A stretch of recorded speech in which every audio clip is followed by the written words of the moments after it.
Today is June 16, 2025, and this is the first day of school sa public schools. Alam nyo ba na bago yung araw na to ay napanaginipan ko na ako ay isang guro ulit. Teacher din ako dito sa public school. Kasama ang mga estudyante kong pinapasaya na. Like, nag-dream ako na nasa loob ako ng classroom. Maybe because these recent days, yung mga nagiging kliyente ko, mostly, children's party at saka mga bata. Let us have this first set. And always natutalk about yung back to school thing. And so, hindi talaga ako nakatakas nung isang gabi na panaginipan ko na nasa loob ako ng classroom ko. Like, the exact room na ginamit ko for like almost 3 years as an advisor. Yun exactly yung napanaginipan ko. I don't know kung ano yung ibig niyang sabihin. Maybe I'm just tired. But now I am taking a video and sharing it to you. Kasi this is one way or isang paraan to para ma-release ko rin yung mga bagay na iniiwasan or natatakot akong pag-usapan. Pero this is me today, 'di ba? June 16, 2025, na kung hindi ako nag-resign, ay kasama niyo ako ngayon, nandyan sa loob ng room ko, preparing my lesson plan and facing my new students with my full Monday uniform. But today, I'm still inside my house. Kakatapos lang maligo. More chikas. Kasi sayang yung oras, magme-makeup muna ako. Then magkukwentuhan tayo. And kung akala nyo for today, na kayo lang yung na-busy this morning in going to school or before anything else, I just want you to know that today, I woke up early, same time, kung anong oras ako gumigising noong ako ay nagtuturo pa.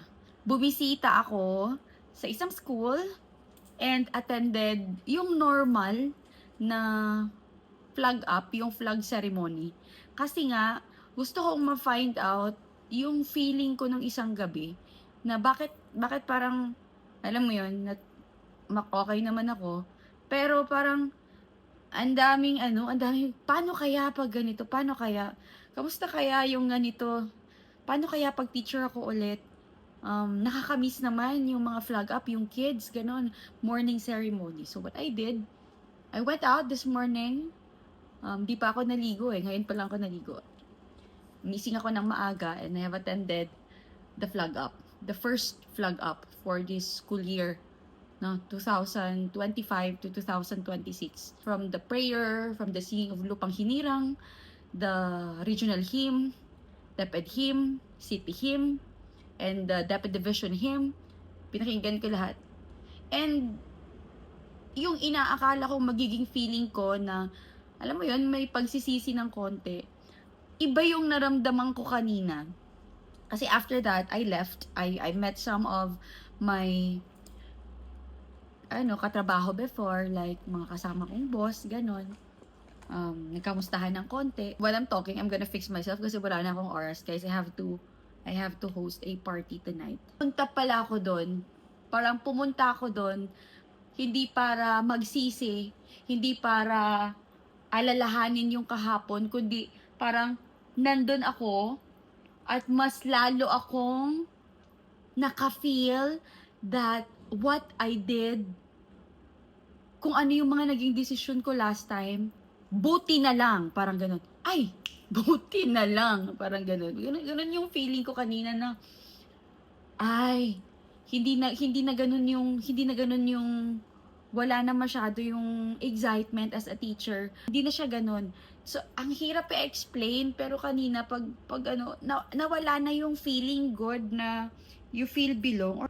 Wala na talaga. Parang moved on na talaga siya. No? Moved on na talaga yung pakiramdam ko kanina na, okay. So this is not really for me. May mga nakausap ako ng mga teachers din na kasama ko sa mga group chats before. Then sabi nila sa akin, may mga group chats daw na nandun pa rin pala ako na belong. I mean, nandun pa rin yung name ko as member of the group. Then, natutuwa ako kasi sila mismo, sabi ko, oh, bakit nandun pa? I already left sa ibang group chats. Sabi nila, ay, hindi. Sabi kasi nung yung team leader natin, baka soon or pagdating ng panahon, lumipas ang panahon, ay mag-iba daw yung decision ko na naman, tapos gusto ko na namang bumalik sa DepEd, kay DepEd. Alam mo yun?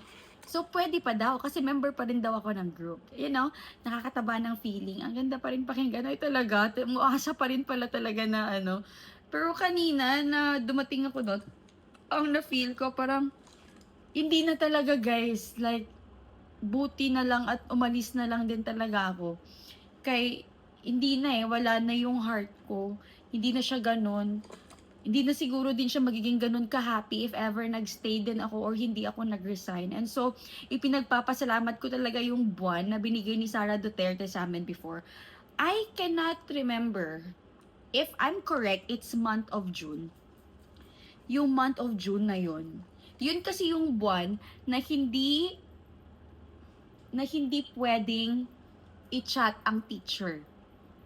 Hindi ko alam kung natatandaan nyo. Basta yun yung buwan na hindi pwedeng utusan ang teacher, hindi pwedeng pagawan ng any classroom or school thing dahil magiging deserve ni teacher yung 1 month to take a rest, to enjoy herself, to travel, and to spend time with the family.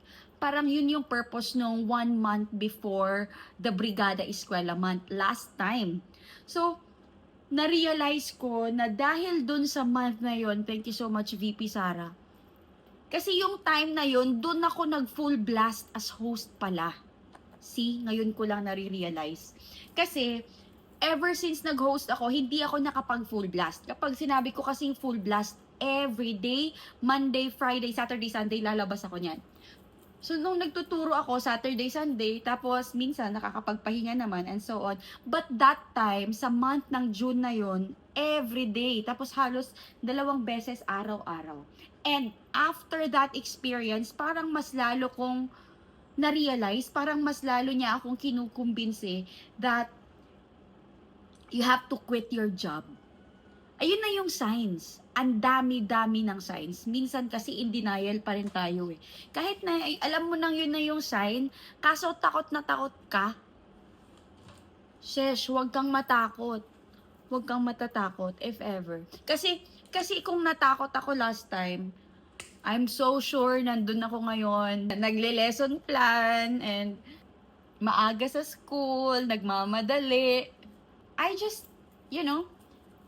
just so amazed of everything that is happening.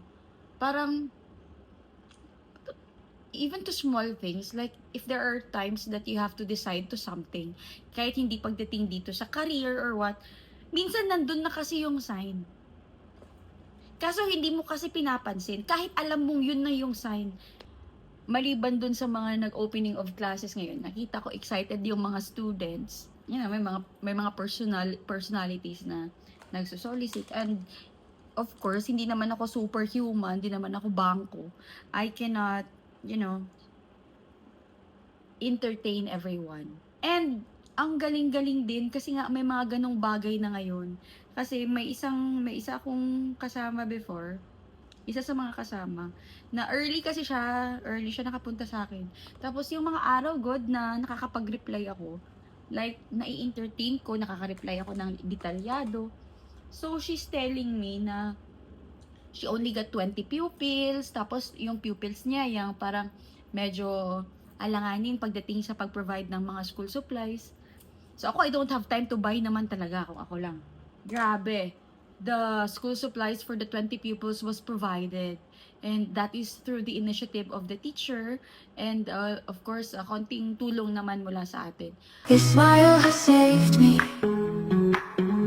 No matter the day. Parang napakaswerte kasi they will not worry about the things that they will have to prepare or things to buy. They'll just go to school. Alam niyo yung spring ng big notebook tsaka yung small notebook. 'Di ba? Pag elementary ka kasi, 'di ba tatanggalin mo 'yan kasi mas madali siyang masira or magupi-gupi siya kapag may string. So nilalagay namin is yung yarn. Yan, yun na yarn namin. Na yarn, tahiin siya or since masayangan kami na bumili ng big notebook na naka-yarn na kasi mas mahal, so bumibili kami ng yarn, so kami pa nag-yarn. Alam nyo ba, you're so lucky kasi you're all provided. You'll just go to school, then you can choose kung sino pa mga characters o mga artista kasi during our time, mga Christine Hermosa, mga Pangako Sa'yo, Meteor Garden, yun yung mga nasa cover ng notebook na gusto ko dati sa notebook ko, but then wala talaga akong magagawa kasi yung nabili is Power Ranger na o ano ba yan, kung sinong artista yan. Yung notebook ng pinsan ko before, grade 3 siya, di ba grade 2 ako. So ako yung mag-grade 3, mag-grade 4 siya. So kinukuha ko yung mga dati niyang notebook and then lahat ng mga inaral nila for the whole quarters, yun din yung i-advance kong pag-aralan. Ayan, ganun yung style namin ni mamang noon. So, in return, binibigyan namin sila ng parang 2 notebook o akin na yung mga notebook mo noong nakaraang grade kaya para pag-aralan niya tapos bibigyan ka namin ng 2 notebooks. But then, 'di ba may mga natitira pa doon sa mga doon sa mga notebook na nagamit na, but hindi mo naman yan mauubos yung page. Tinatanggal namin yun tapos kino-combine ulit tapos niyayarn. And nung grade 1 ako, kasi, I know, it's not grade 1, it's kinder. Nung kinder ako, arisgada man mag-school. Actually, according to my mother, hindi pa naman daw ako legit to be a kinder. Salimpusa pa lang ba?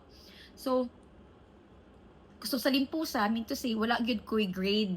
Dili gyud ko kasali sa honors.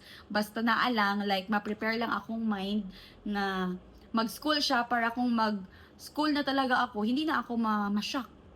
Alam nyo ba, na kapag nag-activity na, tagkukulay-kulay na, wala akong crayons. My gosh. Yung crayons ko, single lang. Tapos, I mean, hindi siya yung crayons na marami yung choices. Yung activity kasi minsan, kailangan ng mga ganitong ko, nawala ako nun. So, what I do is, pinapatawag yung pinsan ko na grade 6. Tapos, yun, hinahatid niya dun sa classroom ko yung crayons para meron akong magamit. So, but, yeah. Let me finish my makeup first before anything else. Oops. Isa, I'm almost done, guys.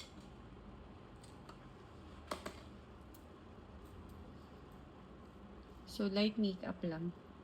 So, that's all for this video and later we'll be uploading more. Okay, so I'm good.